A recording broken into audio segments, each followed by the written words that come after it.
Well, here to talk about what's going on in the minds of teenagers is a former high school teacher and current director of education at Media Smarts. Matthew Johnston is in Ottawa. Welcome to the program. Hi. You know, we just heard about young kids being inherently skeptical, at least at the start. I think back to my teenage years, I was skeptical of everything. Is that not the case with that age group anymore? No, I think it absolutely is the case. And I think it's even more so than for my generation, because kids who are teens now have been taught their entire lives not to trust everything that they see online. The problem is that in most cases, they haven't been taught how to verify what they're seeing. And so they default to not trusting anything or to looking to social cues to decide what to believe based on what their peers or people they look up to believe is true.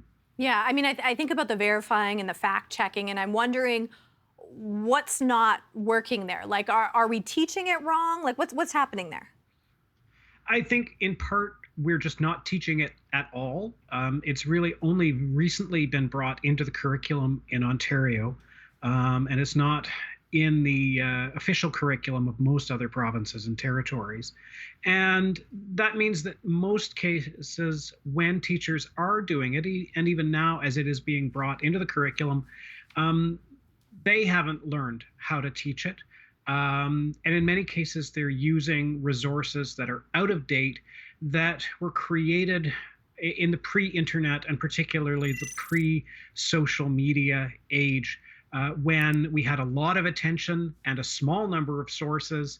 And today, when we have a shortage of attention, a huge number of sources that all look equally reliable, or more often than not, come to us through several different steps before they finally get to us in the form of, an X post or a TikTok video.